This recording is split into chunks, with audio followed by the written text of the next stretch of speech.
오늘 저는 정통과 전통의 차이는 이라는 제목으로 여러분과 함께 하나님의 말씀을 좀 나누고자 합니다. 중세 유럽을 강타한 그 르네상스, 소위 인문주의라 불리우는 운동은 그 로마의 유산을 비롯해서 사라진 문화를 복원하자는 그 의미에서 시작된 운동이었습니다. 그래서 후기 로마를 복원하기 위해서는 당연히 기독교를 중요하게 평가할 수밖에 없었습니다. 그래서 초기 인문주의는 기독교 세계관을 손상시키지 않았습니다. 오히려 어떤 면에서는 기독교를 활성화시키는 그런 역할을 하기도 했습니다. 그런데 정치와 문학과 예술가들이 이 배타적인 기독교 공동체의 어떤 신념과 윤리 속에 갇혀있기가 싫어서 서서히 기독교 정통을 벗어나 그들만의 문화적 정통을 만들려고 하는 부류들이 생겨나기 시작했습니다. 이를 우리는 세속적 인본주의라 이렇게 부르기도 합니다. 사랑하는 여러분, 세속적 인본주의가 무서운 것은 성경의 정통적인 이 계시를 부정합니다. 그리고 기독교적 세계관 모든 것을 부정하기 때문에 모든 인간관계와 그리고 사회 질서를 파괴하는 아주 나쁜 그런 어떤 성향들을 갖고 있습니다. 왜냐하면 세속주의는 먼저 초자연성을 부인합니다. 그리고 개인주의를 추구한다는 그런 목적하에서 그리스도의 성육신뿐만 아니라 예수님이 행하신 모든 것을 부정하죠. 그리고 인간관계 안에서 집단적으로 공동체적으로 활동하는 모든 것을 부정적으로 생각합니다. 그래서 인간의 어떤 삶을 세분화 구분화시켜서 서로 단절하게 만드는 거예요. 개인의 가치를 극대화시키는 반면에 집단적인 가치는 이렇게 낮추는 겁니다. 그러나 복음은 무엇입니까? 단절이 아니라 커넥션이죠. 연결하는 겁니다. 예수님께서 오셔서 가장 중요한 역할을 하신 것은 죄인된 저와 여러분을 하나님과 연결시킨 거죠. 그 연결을 통해서 우리는 구원을 받은 겁니다. 믿지 않는 사람들하고 믿는 자들을 하나님이 연결시켜 줄 때 어떤 일이 일어납니까? 그들의 영혼이 구원을 받는 거예요. 그런데 이런 어떤 사람들과의 어떤 마음의 소통도 단절시키고 실질적인 어떤 서로 간에 어렵고 힘들 때 사랑을 나누는 이런 일들이 부정된다고 했을 때 사회는 어떻게 될까요? 냉랭해지는 거죠. 서로에 대한 관심이 없어지는 겁니다. 이런 어떤 인문주의의 영향을 받아서 중세는 굉장히 사람의 가치가 어떻게 보면 중요시 여기는 듯 보이지만 그 사람들이 도구화되고 어떻게 보면 어떤 사람의 어떤 가치를 인정받지 못하는 그런 역현상들이 일어나기 시작했던 겁니다. 그런데 그들 변화 중 가장 핵심은 뭐냐? 이들이 주장하는 것은 바로 가치와 판단의 중심을 하나님이 아닌 인간을 내세우고자 했던 겁니다.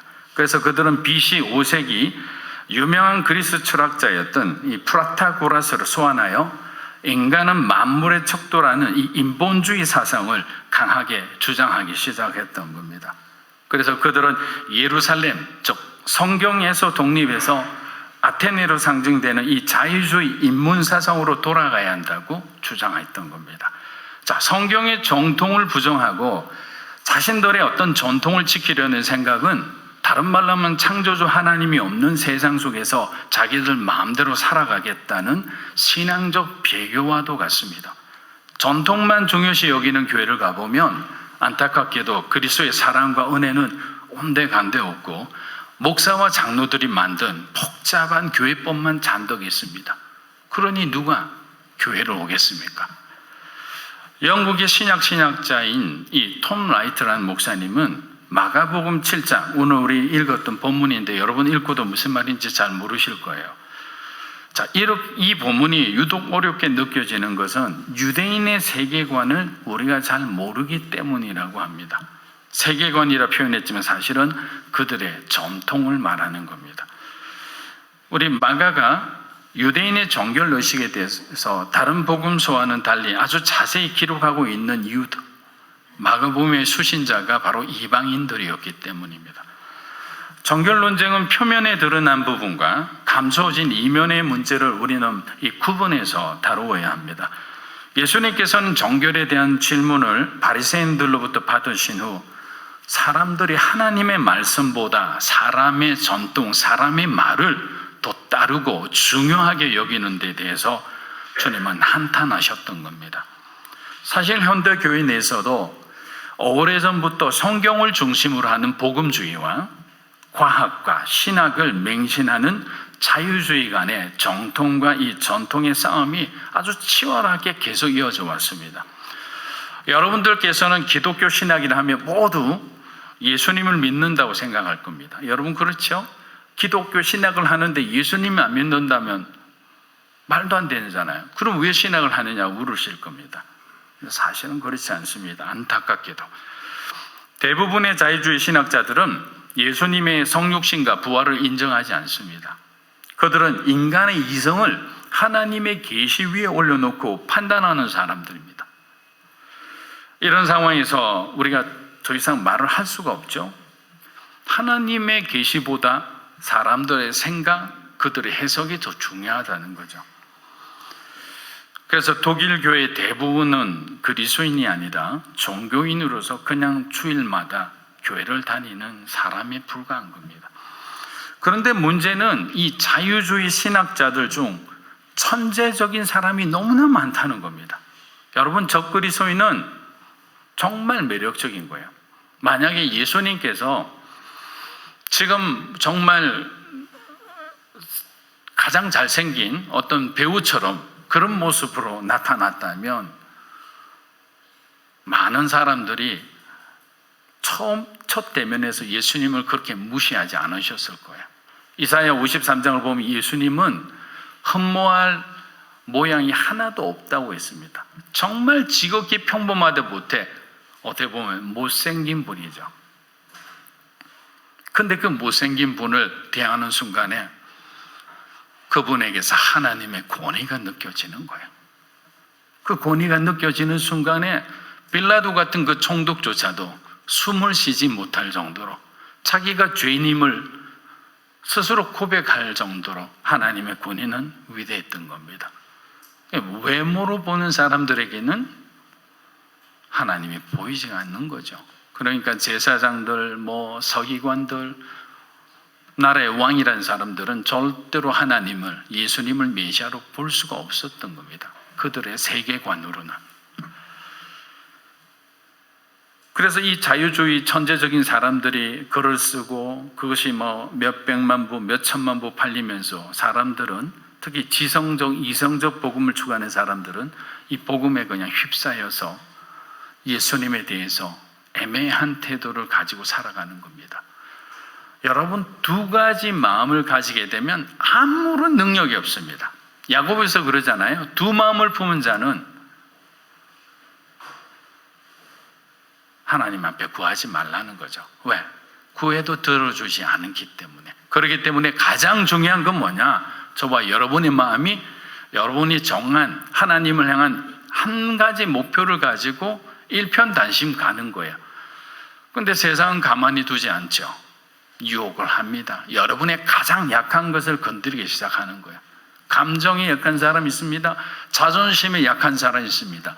세상에 돌아가는데 그 화려함에 약한 사람들이 있습니다. 그러나 결국 그 모든 것이 아무것도 아니라는 것은 우리가 죽는 순간에 깨닫게 되는 거죠. 왜? 죽음을 막을 수는 없잖아요. 여러분의 부와 여러분의 명예와 여러분의 권력이 죽음을 막을 수 있다면 여러분은 당당하게 말할 수 있는 자격이 있는 사람이지만 우리는 아무도 죽음을 막을 수가 없습니다. 모세 오경 속에 나오는 율법, 그리고 하나님께서 주신 십계명, 이 두 가지 법밖에는 없었는데 그 안에서 유대인의 랍비라는 사람들이 하나하나 조목조목 다 긁어내서 만든 613개 세 가지라는 계명들을 이스라엘 사람들에게 다 지키게 했던 겁니다. 여러분, 613가지입니다. 그걸 하루도 그 법을 어기지 않고 경건하게 거룩하게 살 사람 이 땅에 누가 있겠습니까? 아무도 없는 거죠. 마가복음 7장 우리 1절에서 4절입니다. 바리새인들과 또 서기관 중 몇이 예루살렘에 와서 예수께 모여들었다가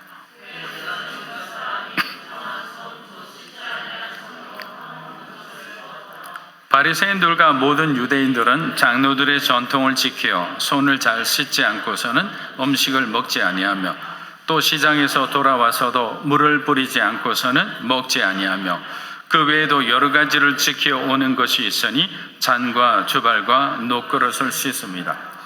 자, 아직 예수님이 예루살렘에 들어가시기도 전인데 온 나라가 예수님의 소문으로 떠들썩했습니다. 우리나라 말에도 발 없는 말이 천리 간다는 이 속담이 있듯이 치유받은 자들을 중심으로 주님의 사역은 온 이스라엘에 회자되기 시작했습니다. 자, 예루살렘의 기득권자들이 들어보니까 이제 이대로 그만두었다는 유대교 자체가 없어질 판인 거죠.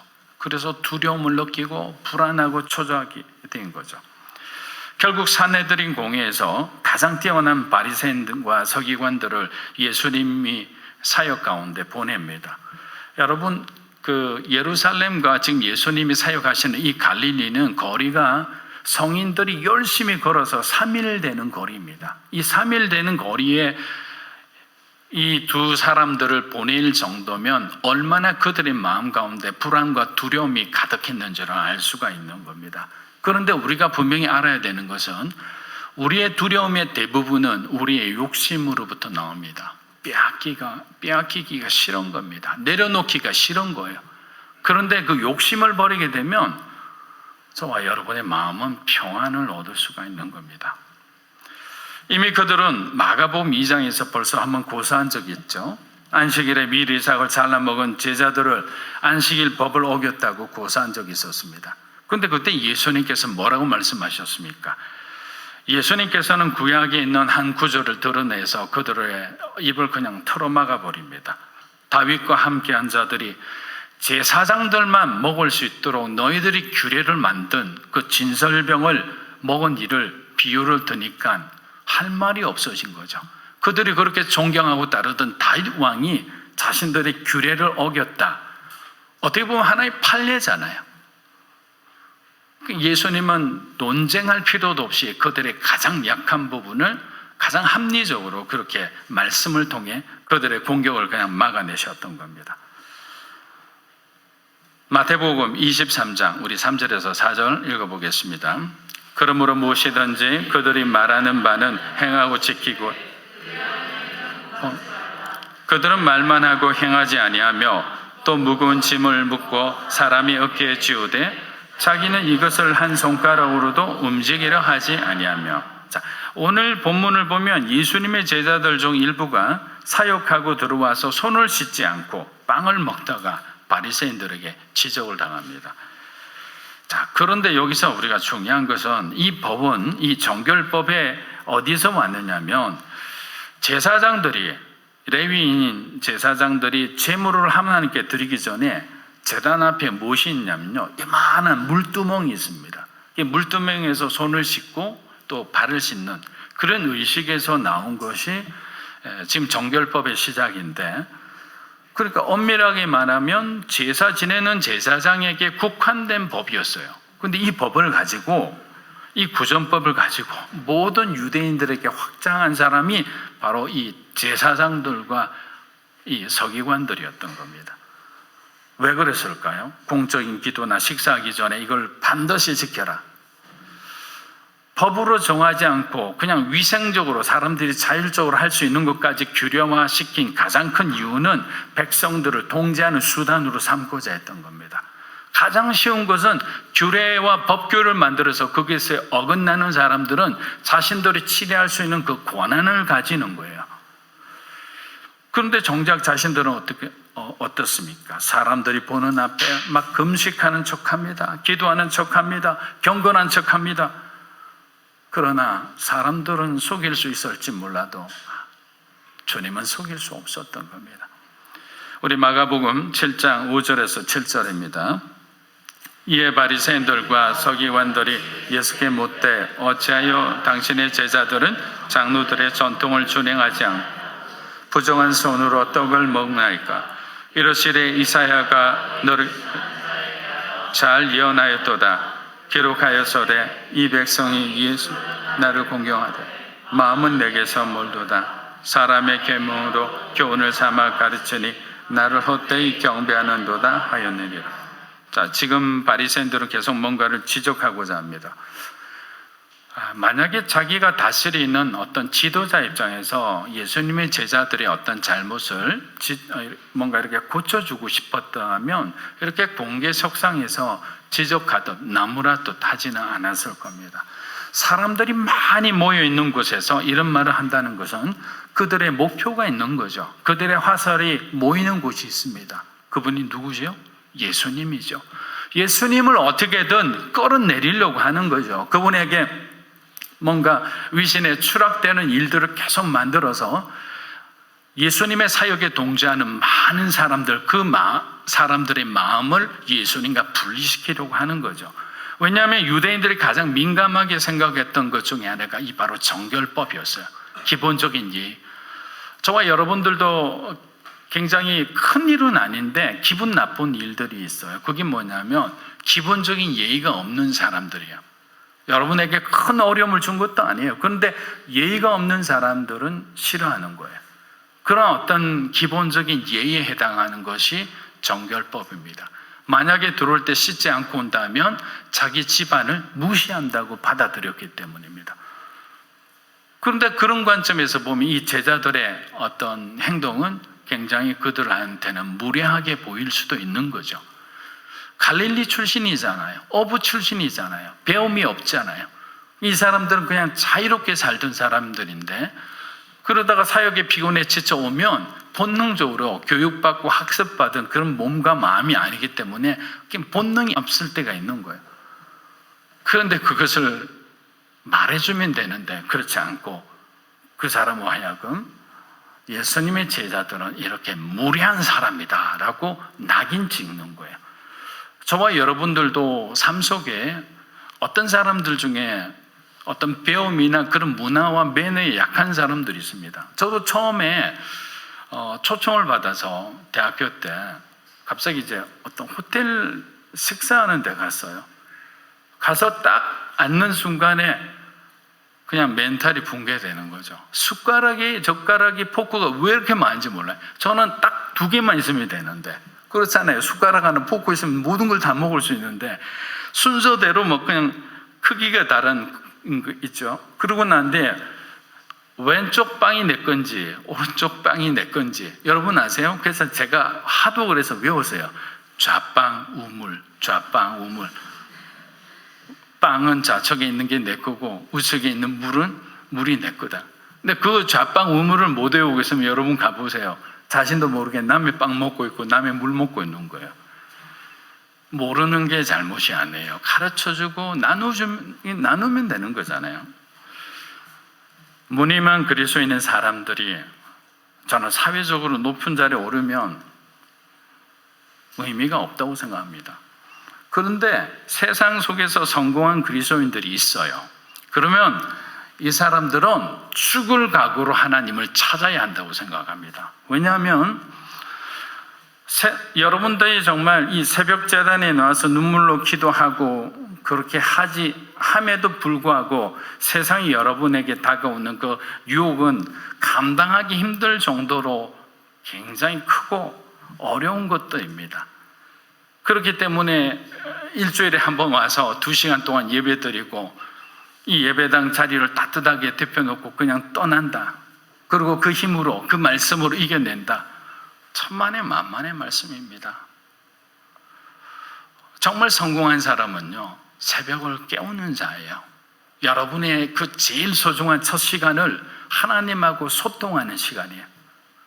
드리는 시간이죠. 그 시간을 통해 주님의 뜻을 우리가 묵상할 수 있죠. 또 저와 여러분 마음에 있는 그 욕심들, 또 뭐 여러 가지 그 오해와 어떤 생각의 찌꺼기들이 있잖아요. 그것을 다 비워내고 여러분들이 직장과 사업터로 간다고 생각해 보세요. 다르겠죠. 아는데 실천 안 하는 건 더욱 어리석습니다. 여러분이 육신을 쳐서라도 성공하기를 원하는 사람은 새벽을 깨우는 자가 되시기를 주의 이름으로 축복합니다. 이렇게 말씀이 약해져요. 다시 한번 새벽을 깨우는 자가 되기를 주의 이름으로 축복합니다.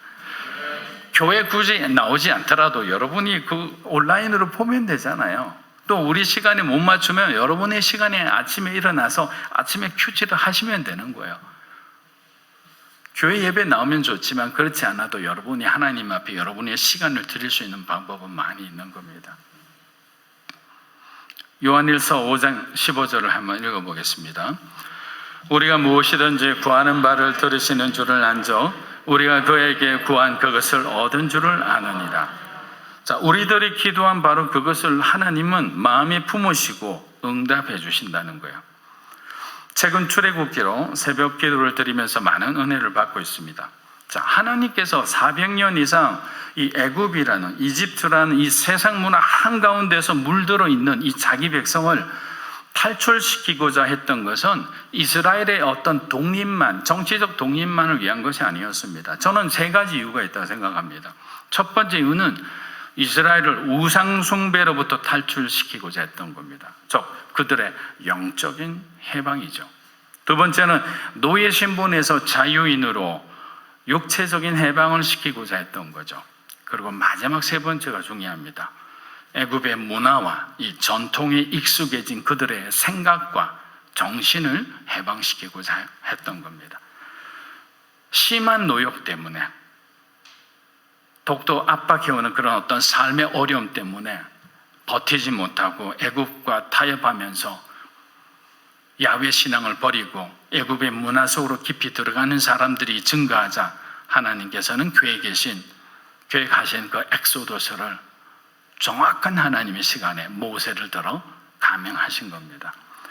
오늘 예수님께서는 제자들의 행동에 대해 추궁하며 압박하는 이 예루살렘에서 온 바리새인과 서기관들에게 바로 구약의 말씀, 우리가 읽었던 그 말씀을 인용하면서 제자들이 문제가 아니라 너희들이 위선자라고 정확하게 그들을 꾸짖고 계시는 겁니다. 자, 우리 이사야서 29장 13절 한번 읽어보겠습니다.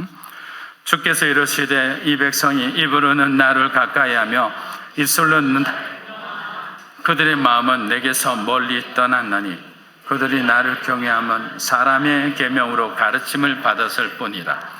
자, 예수님께서는 바리새인들의 외식과 그 위선을 지적하셨습니다. 자, 겉으로는 하나님을 뜨겁게 사랑하는 듯 보이나 마음으로는 하나님을 떠난 자라고 이렇게 말씀하는 거예요. 사랑하는 여러분, 교회도 마찬가지입니다. 주일 성수 잘하고 11조 빼먹지 않고 모든 교회 봉사활동 때마다 성실히 섬겨주는 사람들을 교회는 저 사람은 성령 충만한 사람이야, 정말 올바른 그리스도인이래, 이렇게 말을 합니다. 근데 만일 그렇게 성령 충만해 보이는 사람의 마음 가운데 예수가 없다면, 그 사람이 세상 속에 살아가는 사람이 보통 세상 사람들과 비할 바가 없다면, 그럼 그 사람이 구원받았다고 생각할 수 있을까요? 물음표가 되는 거예요. 예수님께서는 인간의 깊은 내면에 있는 이 죄악을 회개하지 않고 그냥 겉으로만 드러난 헌신으로는 구원받지 못함을 분명하게 우리에게 말씀해주고 계시는 겁니다. 우리 마가복음 7장 8절에서 9절입니다. 너희가 하나님의 계명은 버리고 사람의 전통을 지키느니라. 또 이르시되 너희가 너희 전통을 지키려고 하나님의 계명을 잘 버리는구나. 자, 바리새인과 서기관들은 자신들이 만든 사람의 유전과 전통을 지키기 위해 결국 하나님의 계명을 떠납니다.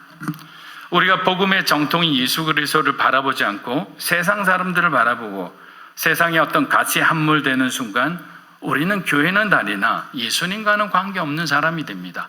바로 자유주의 신학자들과 똑같은 겁니다. 처음 그 사람들이 예수를 믿지 않고 성육신을 믿지 않고 부활을 믿지 않는다는데 그럼 왜 신학자가 됐느냐고 질문하고 싶었습니다. 우리 마음 가운데 여러분 믿음이 있습니까? 구원의 확신이 있습니까? 라면 이해라고 할 수 있을 거예요. 또 저도 믿습니다. 그러나 정말 여러분들이 견디기 힘든 그런 어려움을 당했을 때, 정말 사랑하는 사람으로부터 배신을 당했을 때, 인간이 가장 겪기 힘든 고통이 무엇인지 아세요? 거절감이에요. 거절감. 첫 번째 상처이기 때문이에요.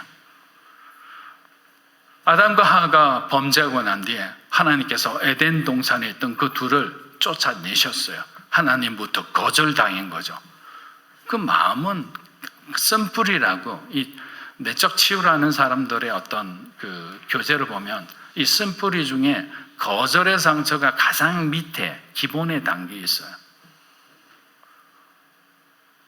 특별히 사랑하는 사람들로부터 거절당한 사람. 그래서 그렇게 부모로부터 거절당한 이 자녀들이 정말 세상이 놀랄 만한 그런 끔찍한 범죄를 저지르는 걸 보는 거예요. 그게 너무나 깊은 거죠. 그 깊은 이 상처와 악에서 올라오는 것이 좋은 것이 있을까요? 그래서 저와 여러분은 그런 청소년들이나 그렇게 어렵고 힘든 사람들에게 다가가는 마치 선한 사마리안 사역 같은 그런 사역을 해야 되는 거죠. 복음만이 그런 사람들을 구원할 수 있기 때문이에요. 예수님만이 그들에게 길이 될 수 있기 때문인 거예요. 그런데 우리 교회가 가만히 있는다. 직무유기 아닙니까? 하나님은 지금도 저와 여러분을 부르고 계시는 거예요. 우리 사사기 2장 12에서 14절 한번 읽어보겠습니다. 애굽 땅에서 그들을 인도하여 내신 그들의 조상들의 하나님 백성들의 신들을 따라 그들에게 절하여 여호와를 진노하게 하였으되 그들이 여호와를 버리고 바알과 아스라를 섬겼으며 여호와께서 이스라엘에게 진노하사 노력한 자의 손에 넘겨주사 그들이 노력을 당하게 하시며 또 주위에 있는 모든 대적의 손에 팔아넘기시며 그들이 다시는 아멘. 하나님을 대적하고 세상을 쫓은 자의 비참한 최후입니다. 여러분, 절대로 세상 권력이 영원할 것이라는 착각은 버리셔야 합니다. 자신이 가진 부와 권력이 막강하다고 자랑하는 사람이 있다면 그들에게 여러분 이렇게 조언해 주십시오. 오늘 밤 주님이 만일 당신의 생명을 거두어 가신다면 그 많은 재산은 누구의 것이 됩니까? 라고 한번 질문을 해보세요. 그것까지는 생각을 못했죠. 생명도 돈으로 연장할 수 있다고 생각하는 사람들이기 때문입니다. 마가복음 7장 10절에서 12절입니다. 모세는 내 부모를 공경하라 하고 또 아버지나 어머니를 모욕하는 자는 죽임을 당하리라 하였거늘 너희는 이르되 사람이 아버지에게나 어머니에게 내가 너를 유익하게 할 것이 고르반 곧 하나님께 드림이 되었다고 자기 아버지나 어머니에게 다시 아무것도 하여 드리기를 허락하지 아니하여. 자, 이 구절들은 사람들이 돈에 눈이 멀면 부모 형제도 안중에 없다는 사실을 증명하는 말씀입니다. 자, 인간이 만든 율법에는 당연히 허점이 있기 마련이죠. 그러면 그 허점을 이용해 이익을 보려는 사람들이 있습니다. 우리도 법이 완벽하지 않기 때문에 좋은 회계사를 쓰면 합법적으로 세금을 내지 않아도 됩니다. 율법의 허점을 이용하여 개인적 이익을 구하는 사람들에게 이 바리새인과 서기관들은 자신들이 만든 율법과 이 잘못된 유권 해석으로 인해 악인의 배를 불려주는 그런 역할을 담당했던 겁니다. 여러분, 이 11절에 나오는 고르반이라는 단어가 굉장히 중요한데요. 이 고르반이라는 단어는 선물이라는 뜻을 갖고 있어요. 선물. 초기에 이 말은 하나님께 드리기로 서원한 물건 이런 뜻이에요. 그래서 서원하면 이 물건은 누구도 손을 못 대는 거예요. 자기 자신도 손을 못 댔던 겁니다. 그래서 어떤 사람이 자신의 재산 중 가장 아끼는 물건이나 땅과 건물을 하나님께 드린다고 제사장들을 불러놓고 이것을 고르반이라 이러면 그 땅과 그 건물과 그 재산은 하나님의 재산이 되는 거예요. 그럼 이 땅과 재산은 누가 관리하느냐? 바로 자신과 대제사장들이 함께 관리하게 되는 거예요. 그래서 온전히 하나님 앞에 바쳐지는 거죠. 그래서 이 고르반이라는 단어가 초기 때는 신앙적인 용어였어요. 헌신을 나타내는 단어였어요. 그런데 점점 부패하면서 어떤 단어로 바뀌어지느냐? 신앙적 헌신이 그냥 하나의 거짓 맹세로 변질되게 되면서 이 고르반이 이렇게 부정적으로 사용하게 된 거죠. 자, 오늘 등장하는 이 부자들은 부모님을 섬기기 싫은 거죠. 부모님이 계속 돈을 달라는데 주기 싫은 거예요. 형제들이 달라는데도 주기 싫은 거예요. 그러니까 뭐라고 얘기하느냐 하면 자기 재산을 고르반했다고 얘기하는 거예요. 하나님 앞에 다 드렸다고 얘기하는 거예요. 그러면 유대 법률에서 규례에서는 고르반한 것은 부모라도 그것을 가져갈 수가 없다고 하는 거죠. 여러분, 이게 말이나 됩니까? 10계명을 인간의 규례가 그 뛰어넘어서 지배하고 있는 꼴이잖아요. 십계명이 뭡니까? 부모님을 공경하는 거잖아요. 사랑하는 거잖아요. 그런데 이 고르반이라는 유대인들이 만든, 랍비들이 만든 이 규례, 이 율법은 뭐냐? 자기가 고르반하면 십계명도 어겨도 된다는 말이잖아. 여러분, 이 고르반이라는 것을 통해서 저와 여러분의 신앙을 돌아볼 수 있습니다. 우리 성도들 아직 신방하고 이런 거는 우리가 아직 못했잖아요. 코로나 때문에. 근데 제가 여러분 집에 신방해서 여러분이 가장 아끼는 집을 고르반 하세요. 보세요. 여러분이 가장 아끼는 차를 고르반. 어떤 사람은 이만한 어떤 그 금고가 있는데 금고 앞에 제가 서가지고 가만히 쳐다보면서 고르반 하세요. 여러분 하실 수 있어요? 막상 고르반이라는 단어가 여러분에게도 굉장히 두렵게 찾아올 거예요. 내가 선택해서 내가 10의 1조를 드리는 것까지는 하나님께 드릴 수 있지만 하나님, 내가 이 집과 내가 가진 모든 전 재산 드리기 힘듭니다. 그래서 이 교회 마지막 봉헌송은 굉장히 위험한 송입니다. 모든 걸 다 드린다 했는데 한번 기대해 보겠습니다. 자, 마가복음 7장 13절에서 14절입니다. 이제 말씀을 마무리합니다. 너희가 전한 전통으로 하나님의 말씀을 폐하며 또 이 같은 일을 많이 행하느니라 하시고 무리를 다시 불러 이르시되 너희는 다 내 말을 듣고 깨달으라. 사랑하는 여러분, 정통을 지키는 전통은 장려해야 되죠. 근데 정통을 무너뜨리는 전통은 없어져야 합니다. 바리새인들은 자신들의 전통을 지키기 위해 하나님의 아들이신 예수 그리스도를 십자가에 못 박았습니다. 사람들의 전통이 하나님의 정통을 죽인 것입니다. 이처럼 잘못된 전통은 사람과 공동체를 죽일 수도 있습니다. 이 얼마나 안타까운 현실입니까? 그래서 우리는 하나님의 말씀으로 사람을 세우는 사람인지, 우리가 만든 어떤 전통과 이 규례를 통해서 하나님의 교회를 무너뜨리는 사람인지를 우리는 냉정하게 돌아봐야 한다고 생각합니다.